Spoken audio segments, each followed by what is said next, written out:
Oh, I love my sweet Pokemon cards, but today I wanted to talk to you about why your YouTube channel or many other small YouTuber channels, especially in the Pokemon opening world, go and why they fail, because most of them, if not the large majority of them, do.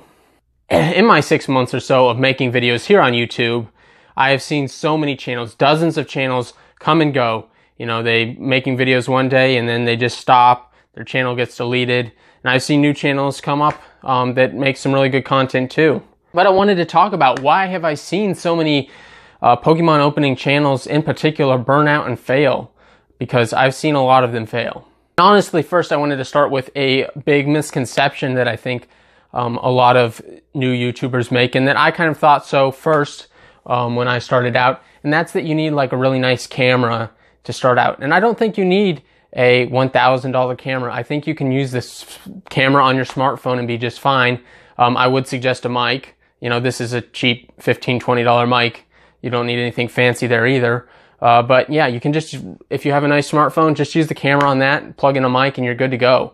I don't think you need a special dedicated camera to make these opening videos. I mean, it may up your production value, you know, just a little bit, but I don't think it's something that is necessary. And I think so many channels fail because they have expectations up here. The expectations are up through the roof, and the reality is, you know, down at the ground floor. If you think you're going to make it rich, make it big on YouTube, it's not going to happen. It's just not going to happen. The amount of people that are actually rich doing YouTube, you could pretty much, you know, count on your two hands. You know, some people are able to make a decent living, but the amount of people that are actually really rich from YouTube are very few. And that's even fewer when you're talking about just opening Pokemon cards. There's, you know, not a lot of channels making it big opening Pokemon cards. For me going in, my goal was, you know, maybe 100, 200 subscribers, you know, maybe a few thousand views. You know, 10,000 views for a lot of people, and for me at the time, was my main goal. An opening Pokemon product is extremely expensive, especially for channels that are opening, you know, multiple products and boxes a week. You know, just an Elite Trainer box, you'd be lucky to spend $30 on this, and you could do this in one opening, just below $30. You know, and an ad revenue that I was making before it got taken away today, I would have made maybe $1, maybe $2 back off opening that. So, was not even coming close to breaking even in terms of revenue. Actual goal, I would love to someday be able to open something like an Elite Trainer box and just make the money back that I spent on it. Because I love the cards, and I love sharing it with you guys. And I'm not here to be rich, not here to make tons of money. And it would just be awesome to be able to have some of those costs covered by sharing it with you guys and making an entertaining video. But, you know, that's a goal that I would like to see maybe in a few years. It's not anything that I would like to see, you know, next month or in a year from now. And the saturation is also an issue. There are so many channels opening Pokemon cards. And so if you're just sitting in front of a camera opening cards, there's so many other options for people. The chance that they're going to specifically search out your video to find just you is pretty darn low. And it makes it even more difficult that there are already large established channels that are able to afford and even make money on videos where they open, you know, 5 booster boxes, or they're able to open, you know, 3 collection boxes or other things like that. They're able to make their money back and more by doing those large openings because they're already established, they already have the viewers, and doing those kind of videos brings in more views for them. So that's one of the main issues I see, is a lot of these channels just think, you know, and it's no thing against them, you know, more power to them, but they think they can just sit in front of a camera, open up some cards, and that's all they need to do. And there's already so many other established channels that are doing it. You know, if you were doing that maybe 5, 6, 7 years ago, sitting in front of a camera just opening cards, maybe it would have worked because there wasn't as much competition or established channels. But these days there's so many different established channels that open boxes, open boosters, open all the products, that it is very hard to break out in that field of already established channels. For those people that just want to open product on camera, the only advice that I think I could give is try and open product as early as possible. Get it out before the largest channels get it out there. You know, do the pre-release stuff if you can. Get the stuff on release day. But sometimes those big channels are able to get hookups as well and even open stuff before it's supposed to come out anyway. So that doesn't always work either. But yeah, trying to open up stuff before everyone else is one strategy I would suggest. And opening up stuff that other channels may not open up as much is something you can do as well, maybe more niche products. And opening vintage products these days is so difficult to get into. Just the cost to open a single pack is, it's crazy. The sealed product these days, Watsy era product is so expensive.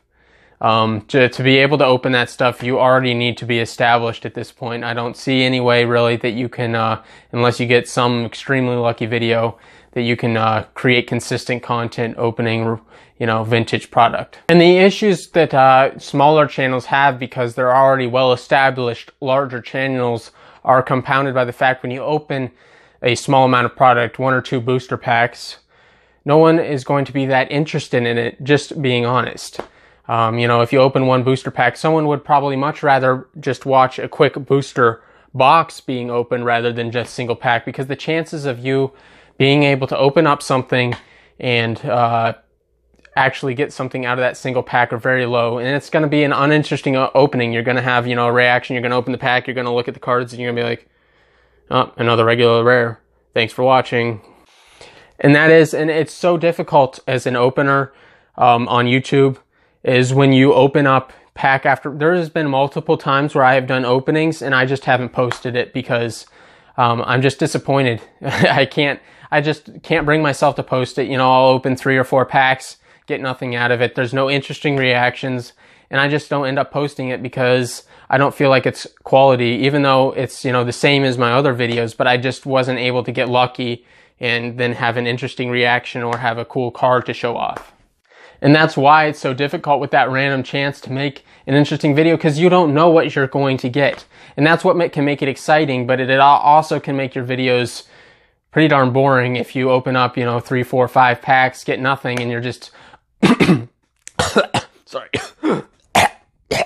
And you're just left at the end of the video saying, you know what, well, no polls this time, maybe next time. And it just sucks. It sucks as an opener to get bad luck, and then you don't want to share it. You don't want to share your bad luck. That's the thing about YouTube. You want to have those crazy openings, those awesome polls, those, be able to scream, yell, show off the cards, and when you don't get anything, you can't do any of that.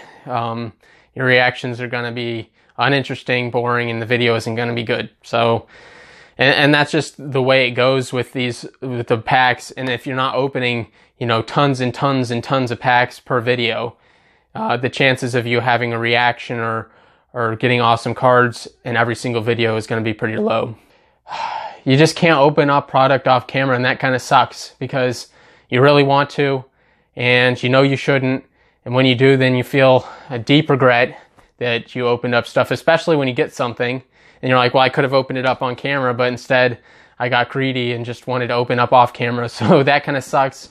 As the smaller channels, you can't just enjoy stuff off camera. And if you do, you're just going to be spending a lot more money than you already were.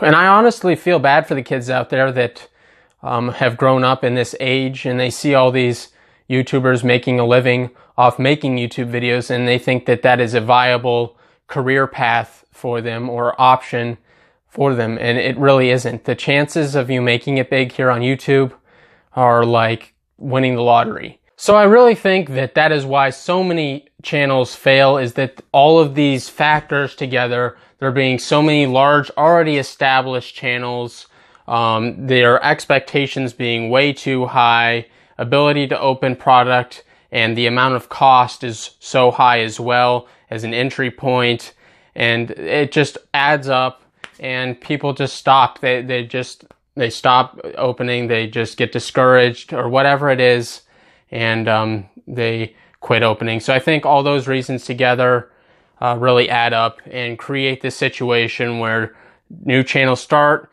and then they fail, and channels start, fail, and it just goes over and over. And only these channels that do something really unique, really different, or are already previously established opening packs and cards up are the ones that are able to keep succeeding and getting the views, getting the products out, and keep making those videos. And I'm not trying to be a downer here. I'm just trying to be realistic with everyone. Don't set your expectations too high if you're trying to make YouTube videos. Just try and have fun with it. You know, be a part of the community. I love the Pokemon community that's here on YouTube. There's so many awesome people and friends that I have met, and it's been a great experience, and that's why I love doing it. I love doing it for the people and sharing it, meeting some new friends, meeting new people in the community, and that's all that I think you should really go for. And that doesn't mean you can't dream. You can have dreams. I had a dream last night that I got sold some eBay cards that were fakes, and it was a nightmare, to be honest. But no, you can really dream. You can have dreams and dream big, but be realistic with your expectations.